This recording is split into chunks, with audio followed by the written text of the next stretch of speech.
everyone, and welcome back to our book club in 2022. So, the last time we had our session with our book club was last year in 2021. So, it's very exciting to be back here with you. And just for those of you who are joining us for the first time today, we are going live every single Monday at 7 p.m. UK time on a weekly basis, with the exception of the week where we do have our workshops or masterclass. So we've had a few weeks break because of the festive time, because of Christmas and other holidays that were taking place. And now we are resuming our book club. And if you are watching us on YouTube, then please do know that if you would like to participate live in our book club, to ask questions, to share with your experiences and your opinion, you do have a chance to do so by joining our private Facebook group. And I'm going to post a link under this video, so do watch out for it. If you're happy to just stream us on YouTube and just watch as a passive participant, you're more than welcome. And we wanted to say that last year, for those of you who were with us in our private group on Facebook, we've discussed this incredible book by Sharma, so The Monk Who Sold His Ferrari. And today we're continuing this book, and we're started with a few virtues. So for those of you who do remember what the book was about, please do give us a thumbs up. For those of you who are watching us live, as you know, it's been always the same way of introducing yourself. Say hello in the chat box. It's always great to hear from you guys. So I always look for some feedback, and I always look at your questions. And at the end of the session, I scroll down the chat to make sure if there are any questions you would like me to answer for you, I do so. So if you do, please pop it in the chat box. Otherwise, let's go into it. So a few weeks ago, when we've stopped with the book The Monk Who Sold His Ferrari, we've gone through the 3 virtues of a fulfilled and enlightenment life. Today we're going to continue with the remaining 4, and we'll see how far we can get with those remaining 4 virtues with the time available. So just a quick recap. The first 3 virtues, because it's been some time, and even for those of you who are with us on a weekly basis, let's just refresh the 3 virtues. So for those of you who have read the book and who've been with us from the beginning of our book club, let us know in a chat box what were the first 3 virtues of the monk who sold his Ferrari. So you can now put it in a chat box and just practice your memory. Your memory, being a mental muscle, works best when you practice it.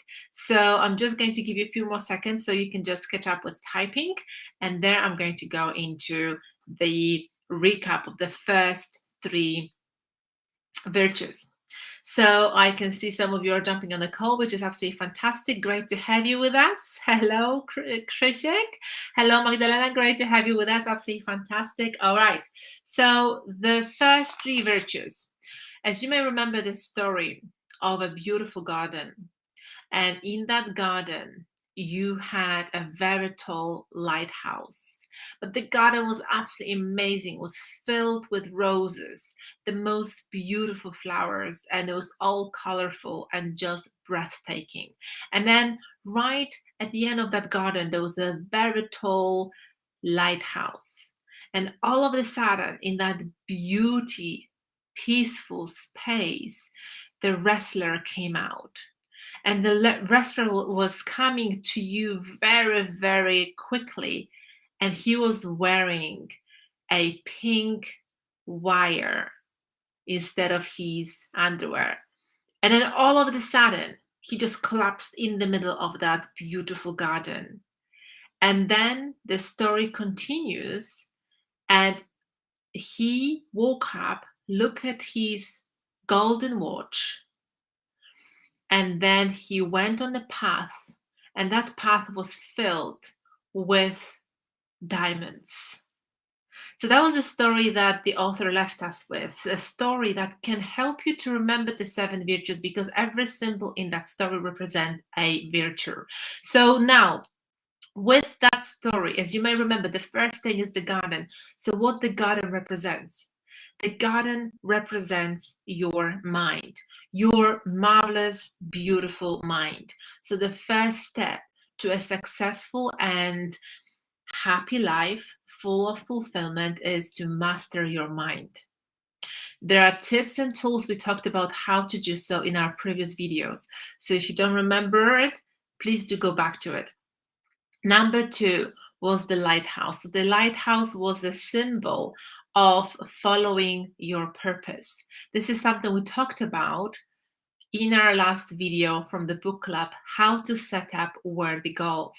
So if you are someone who perhaps entered 2022 with that drive to make this year a very different year of your life, setting up a goal is crucial to your success, because that's how your mind works. You cannot get something you don't know what you're after. So many people say, I want more money, I want to be happier, I want to have more meaningful relationships, but all of this is very blur. Your mind, as you may remember from our past sessions, needs details. So it's so incredibly important to know exactly what you want and write it down. So when you have a goal, when you write your goals down, you give them importance and you focus on that goal amongst all the other 1,000 thoughts that go through your mind every single day. You might be surprised how many thoughts go through your mind on a daily basis. So out of curiosity, for those of you who are watching us live, and also for those of you who are watching this as a replay, let us know, what is your guess about how many thoughts per day go through your mind? How many thoughts? What do you think? So I'll just give you a few seconds to really think about it and then share with us in a chat box. There's no wrong answers, just to see where your awareness is and just to see for yourself where you are. So what is your first thought? How many thoughts go through your mind on a daily basis, every single day? So every single day you have about 60,000 thoughts.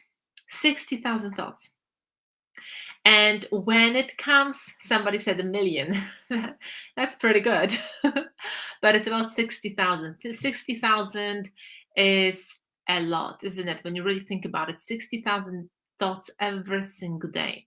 So there's definitely 1 million thoughts per month. But on a daily basis is 60,000. So think about it. How many thoughts, if you were to control every single thought, that would be quite of a challenge, wouldn't it? 60,000 to go and notice every thought. That would probably drive you crazy. But what you can do to really become aware of what you think about most of the time, most of the day, is to check your emotions. So really just ask yourself a few times a day, how am I feeling right now? How am I feeling like right now?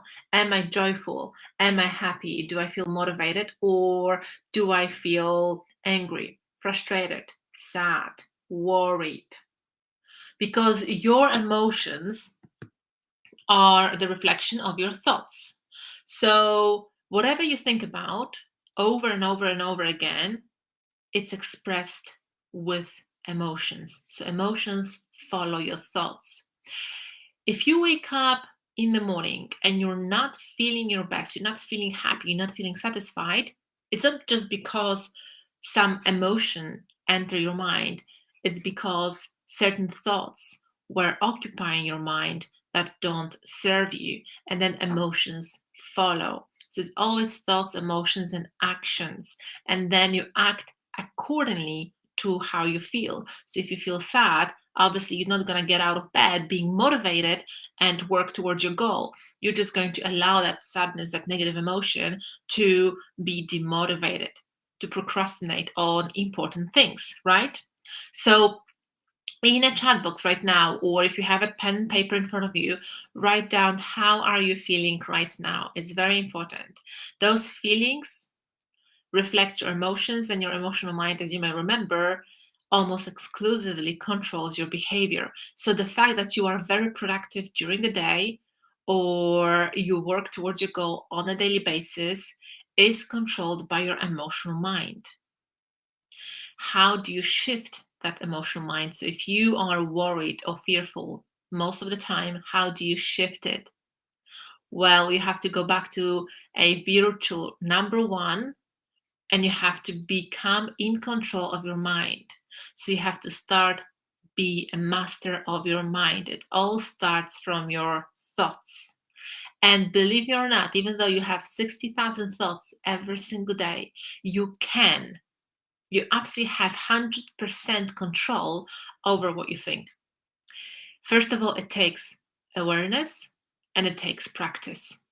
And then if you take care of your mind, just like we discussed a few weeks ago, if you nourish your mind with the positive thoughts, with the purpose, because you have a purpose, you know exactly what you want, then everything else will take care of themselves. So it's really important to master virtue. And the tip number one, master your mind and then know exactly what you want.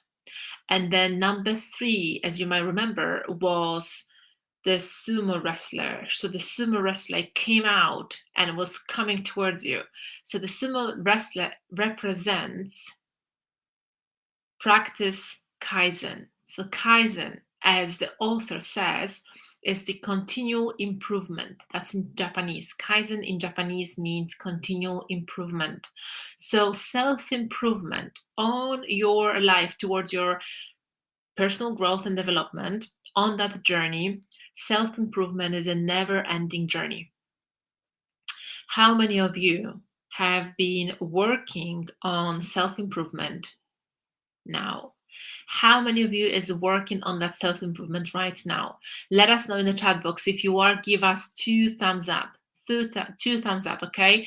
So if you are working on your self-improvement in any area of your life, it could be in the area of finance, it could be in the area of health and well-being, it could be in the area of relationships. So before you can attract the right partner, the right people into your life, you have to first know what you want, and you have to have the clarity on that wants, who you are, what you want. Respect yourself, cherish yourself, take care of yourself. And once you do, then you raise your vibrations and you attract the right person into your life. So it's very important to practice Kaizen. Now, number 4, which is the fourth symbol. I have lots of 2 thumbs up, which is absolutely fantastic. Excellent. Number 4 is another part of the story, and that wrestler had a pink wire coil. So it didn't have any underwear, it had a pink wire coil. And that's why this story, if you remember that story, you'll be remembering the symbols. So what that pink wire coil represents. That pink wire coil represents self-discipline and life of self-discipline. So discipline and willpower are not gifts, they are skills which you can practice. How many of you right now feels that you would want to improve self-discipline, that you would want to improve the willpower? How many of you thinks that you need more of that? Let me know in the chat box, okay? So for those of you who are watching this as a replay, also put hashtag replay and let us know in the chat box if you are the one who is working on self-discipline and willpower. This is absolutely important to achieve your goal, because I've been asked so many times, what do I do to make my goal come faster? Or what do I do to speed up the process of achieving my goals, of attracting what I truly want? One of those steps for you is to develop self-discipline and willpower. Without self-discipline, so without being self-disciplined, you will not do what you're required to do in order for you to achieve that goal. So what is self-discipline? How would you describe self-discipline? I'm asking lots of questions today because if you're not aware of these things, if you don't come up with the answer and the way you understand it, the chances are that you're not working on it. So we can only change what we know what to change. So what is self-discipline? Self-discipline is where you give yourself a command and you follow it. So let's just say you work in sales or you work in service and you run your business or you work for a company in the area of sales. You have to be very disciplined to make that business successful. Because if you say to yourself, okay, every single day I contact X amount of people, so let's say you contact 5 prospects on a daily basis, you have to be giving yourself a command and following it. So you have to pick up that phone and literally contact these prospects. If you're not self-disciplined, what's going to happen? What's going to happen? For those of you who have that type of a job or this type of a business, you know what's the danger of it. You know that as soon as you give yourself that list to do, and you're not self-disciplined, you don't have that willpower, procrastination creeps in. Procrastination will take over, and instead of making those 5 calls, what are you going to be doing? You're going to be busy with everything else. You're going to be answering the emails. You're going to be doing all sorts of stuff. You're probably going to be even cleaning your desks, or if you work at home, I'm sure you're going to be doing all sorts of houseworks just to procrastinate on these important calls. Why do we procrastinate? Well, there's another reason why we procrastinate, because first of all, we haven't developed that willpower and we haven't developed self-discipline. That's why we procrastinate, because it's a habit. It's a negative habit, but it's a habit. So if we do it once and twice or 3 times, it's so much easier to do it 4th time, because you'll say to yourself, well, tomorrow I'm going to make it happen. Tomorrow I'm going to make it happen. And that's the danger of lacking discipline. Whereas if you practice self-discipline and willpower, you'll be very proactive and you'll be very productive. So how many of you would say that you are very productive on a daily basis in your life? So on a scale 1 to 10, 10 being not productive at all, and you use procrastination every single day, you almost use it and abuse it. 1 being very disciplined. When you say something, you do it. Doesn't matter what happens, doesn't matter how many obstacles you have on your way, you just do it. So how disciplined are you on a scale 1 to 10? Let us know in the chat box. This is also very good for you right now. I'm just giving you all these questions so you can almost have like a self-assessment hour. How much are you self-disciplined? Now, by the time you respond, by the time you think about it, I would also want to share with you a few tips. I'll give you a couple of tools on developing that self-discipline. So if you want to develop self-discipline, you don't have to start straight away from the huge task, which is calling 5 prospects every single day, even though that is a great way to begin as well, when you give yourself a command and you just follow it. And every single day when you make those 5 phone calls, you call it a successful day. So it's something that The Science of Getting Rich by Wallace Wattles talks about. He mentions it, that every single day is a successful day when you did everything you could do during that day that contributes towards your goal. So if you're working in the business of sales or service, you know what to do. You've been trained to do certain things, you've been shown how to do certain things, you've been given a strategy, you probably know what to do. You know you have to prospect, you know you have to be proactive in order for you to make that business successful. But the fact that you do it or not has nothing to do with what you know. It's all about to do with your habits, with your subconscious habits. And procrastination, as I've already mentioned, is a habit. So every single day is a successful day to you if you've done everything you could have done that day without being overworked. This is what the Science of Getting Rich talks about, without being overworked And that's when you can call successful day. The more successful days you create during the month, the better result you'll have. It's quite logical, isn't it? It's not a rocket science. However, everything you do on a daily basis contribute to that results. So if you procrastinate, if you have developed that habit, because it's a habit, like I said before, a habit of procrastination, you'll have more days unsuccessful. So you can't expect winning in a big way if you have negative habits, if you have a habit of procrastination. So now it's only up to you to make a decision. That's the opposite to procrastination. Making a decision is the opposite to a procrastination. You can develop a habit of self-discipline.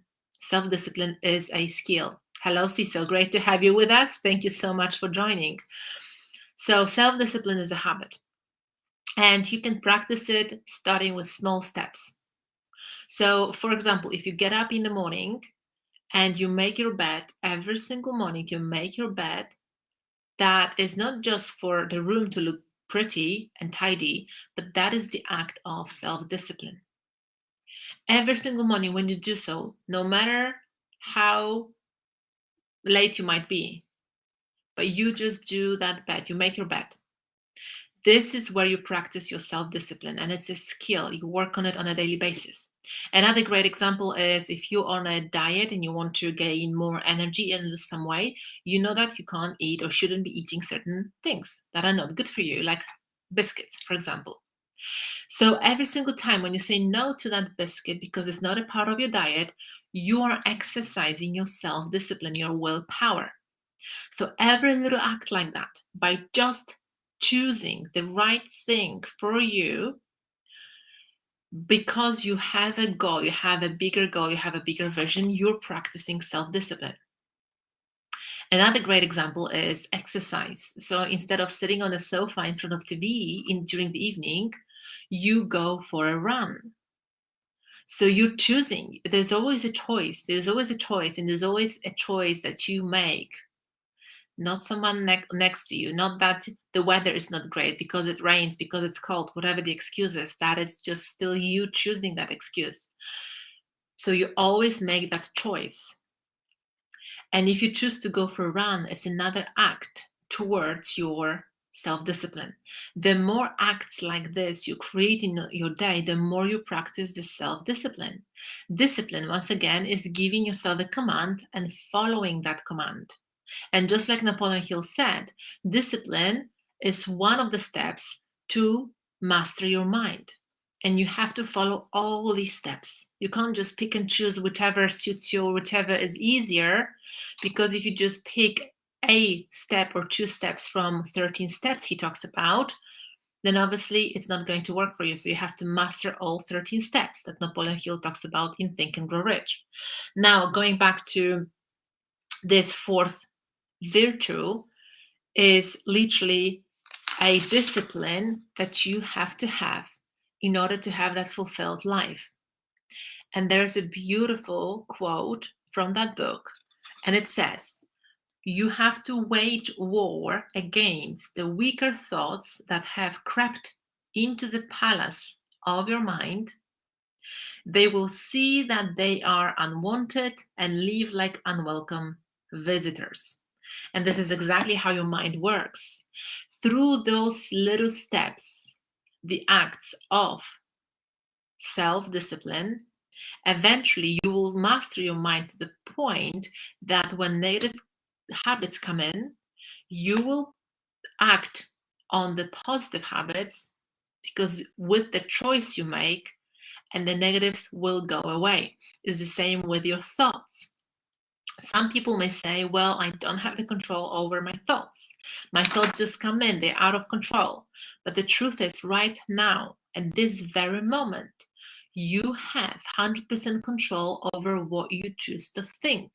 Nobody can make you think what you don't want to be thinking about. Nobody. Nobody. If you think that those thoughts are out of control, what's going on right now in that very moment is that you've practiced certain thoughts for so long that they come back as a habit. That's it. It's not done by choice. conscious choice, it's done on autopilot. As you may remember from our previous sessions, if you've been with us for a while, you probably do remember that if your subconscious mind is uncontrolled, so if you have no idea what's going on in your subconscious mind because you never give it further thoughts, 96% of the time, everything happens on autopilot. The same during your day. If you have no idea what you're doing because you just get up and go, whatever you do, make yourself coffee, go and have a shower and just go for work, without further thought, without thinking, hold on a second, are these habits productive for me? Are these habits help me to be the most productive I can? So without giving a further thought, the chances are that 96% of the time of your day you run on autopilot, which means creating more of the same. That's how it works. If, on the other hand, you consciously choose and you live your day consciously rather than pre-programmed, rather than on autopilot, you consciously ask yourself, is this habit right now, whatever I'm doing, contributing to my goal? So if you do that, eventually with practice, all the negative habits, you can replace them with the positive ones, and then your results will be positive. The more positive habits you have during the day, the more positive results you will create. And vice versa, the more negative habits you have during the day, like procrastination, it's a negative habit. The more you use procrastination on a daily basis, the poorer your results will be. That's not a rocket science, isn't it? So let us know so far how you're liking it. So let us know if you've had a moment of an aha moment, if you had a moment of realization. Please let us know if some of these questions have helped you to realize where you might be lacking certain habits, or what habits you might be in need to improve, so you can then be more productive and develop that self-discipline. Our next virtue from the book, The Monk Who Sold His Ferrari, is number 5. Number 5 was the 5th symbol from the story. As you may remember, in that story, the sumo that has collapsed, he collapsed for a few moments, but all of a sudden he woke up and he looked at his golden watch, and then he just looked around, looked at the roses, and ran off that path of diamonds. So the next part of the story, the next symbol in that story is gold watch. So what that gold watch represents, I would like to ask you before I reveal it, what the book says. So what do you think the gold watch represents? Let us know in the chat box, please, because I can see that more of you have joined us, which is really great.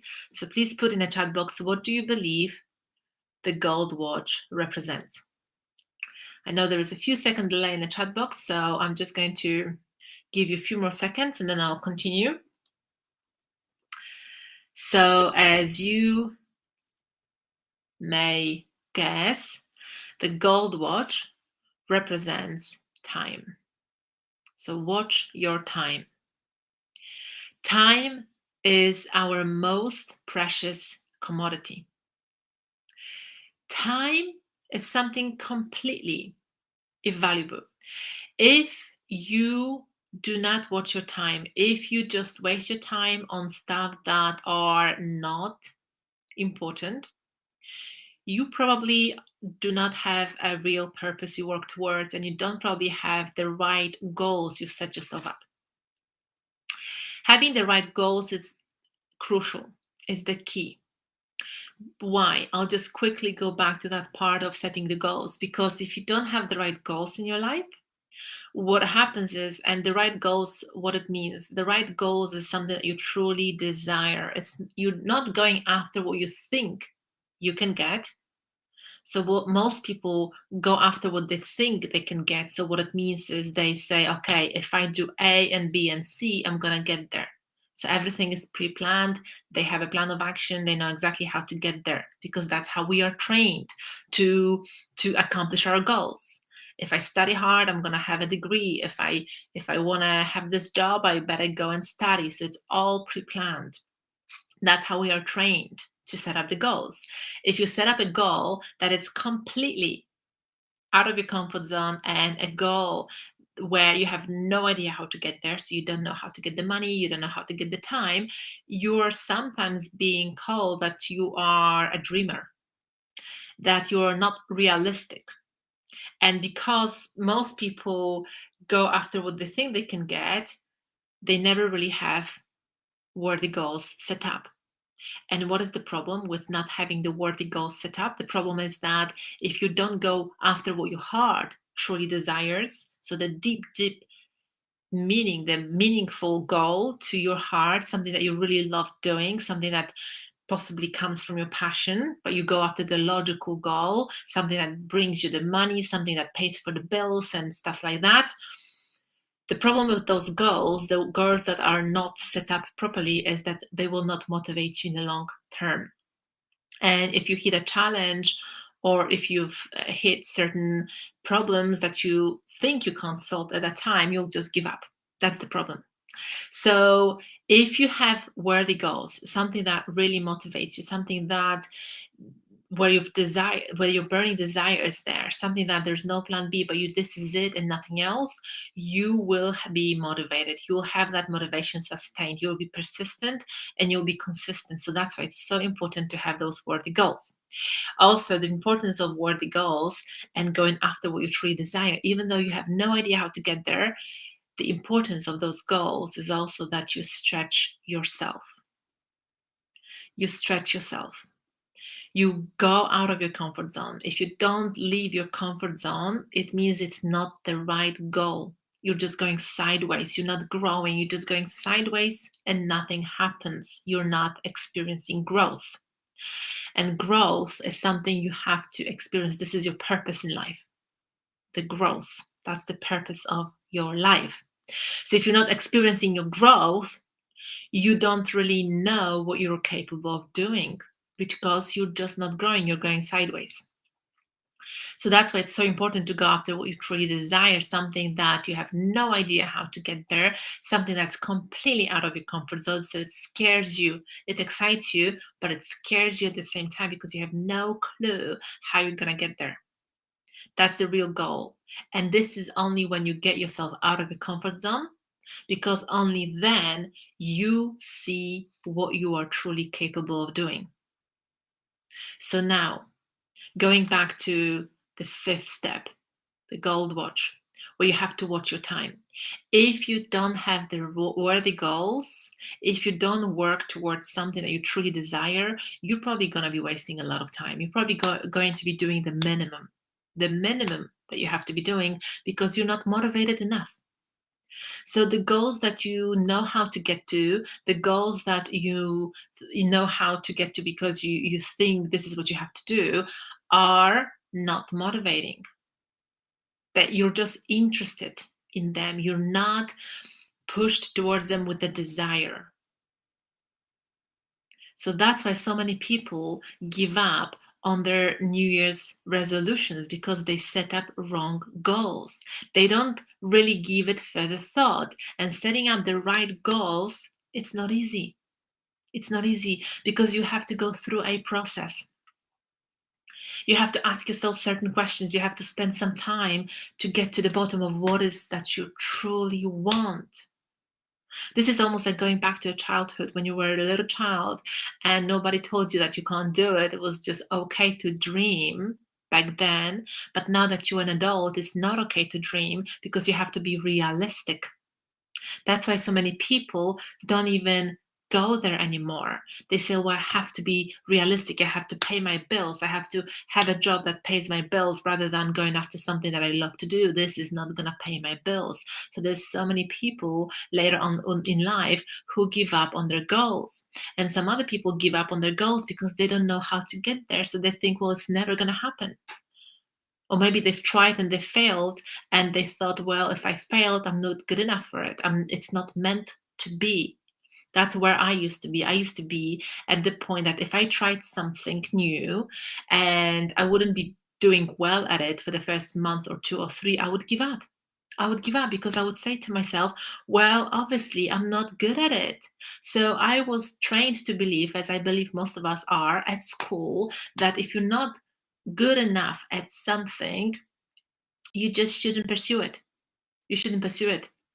And you're not good enough at it if you're not producing good results, right? That's how we are trained at school, by getting those grades, by passing an exam. If you've passed an exam, great, well done. You're smart. If you're not, you're stupid. So it was the same with me, that failure meant to me that I'm just not good at it.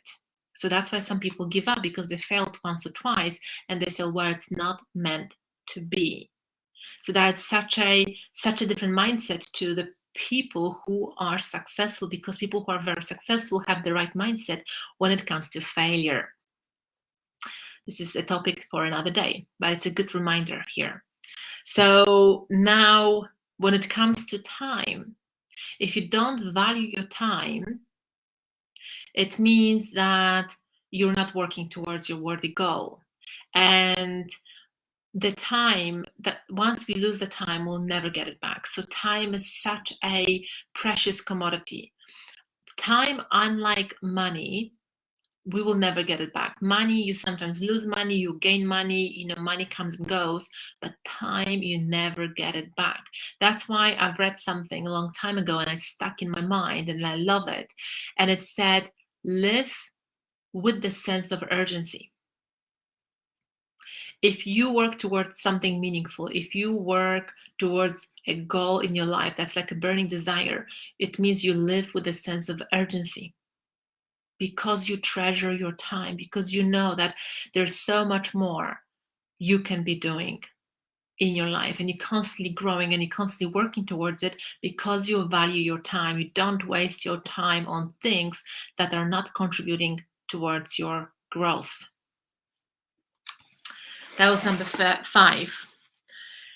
Now, how do you like it so far, guys? So we have 2 virtues left, so 2 steps left to create a meaningful life. How do you like it so far? Do you believe you've received some value from today's session? If you did, please do let us know in the chat box. So please put #value. And the last 2 virtues, which represented yellow rose and path of diamonds, we're going to finish off next week, because there's a lot to talk about those 2, and I don't want to be rushing through these. I believe that what we talked about today is really enough for you to leave you with those 3 virtues what we talked about, and I really want you to start applying them into your life. This is the importance of it. As you may remember, if you've been with us for a while, that every single book we go through, we really study it. And I always encourage you to practice it, to apply it into your life. So the three virtues we talked about, we said you have to practice the continual improvement. Then you have to practice self-discipline and willpower. And I gave you a couple of examples how to do it and incorporate it into your daily routine. And you have to watch your time. So if you have a purpose, a real purpose, you value your time. You don't waste your time on stuff like watching rubbish TV or watching something that doesn't really give anything to your life. So what do you do with your life? Who do you spend your time with? This is so important, because if you have a real goal, if you have something that really motivates you and you feel it right here, you literally are spending every moment of your day, just like Wallace Wattles says in The Science of Getting Rich, you spend every leisure time imagining your goal, thinking about the end result of your goal, because you live it. You live it, you are it, you speak as if it's already happened. So you are that goal. It's so important. So this is it for today, guys, and please do let me know if you've received any value today, which is lots of value. Thank you so much. And before we wrap up today's session, I just wanted to ask you a couple of questions. The first question is, let me know either in a chat box or post it in our group on Facebook. So for those of you who are a part of our private Facebook, let me know what areas of your life you would like to improve. And another question I have for you is if there is any book that you've read in the past and you've really felt inspired by that book and you would want to go through that book again, because there's always something that we can talk about and I'll elaborate in that particular book, let us know what books would you want to study in our book club. So please either post it under this video and tag me so I know that I will not miss that comment, what books you would like to study next. Next week on Monday, 7 p.m. UK time, we're going to finish it up with this book. So it's going to be our last session with the monk who sold his Ferrari, and afterwards we'll go on to the next book. So before I choose the next book, please let me know what sort of book, if you have one in your mind, would you want to study, and then I'll pick the next book for the next Monday. And then for those of you who have been with us and went through our 3-day mastermind, it's just a quick reminder that all the videos will stay live and will stay in this group for the entire week. So by end of this week, by end of Sunday, we're going to take off all the videos. So if you want to watch any replays, you still have 6 days left. So there's plenty of time to catch up. And as you may remember, we have a very special offer for those of you who were thinking about what to do next, how to raise up, how to take your life to the next level. There is an option for you to join our mentorship program.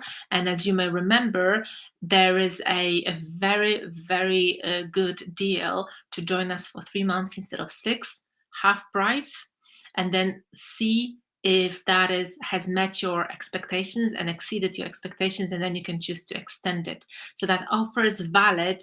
We're going to extend it till the end of the week because I've received so many messages with the questions about how it works and how much it costs. So I know there's lots of interest about that. So we're going to extend the offer instead of till tomorrow midnight to join us till the end of the week. Okay, so you've got the time to organize yourself and make a decision and join us. So thank you so much for being here with us today. Have a beautiful week, and I look forward to seeing you next Monday at 7 p.m. UK time, and we're going to finish the monk who sold his Ferrari book. Any questions, please ask. Otherwise, have a great week. Thank you.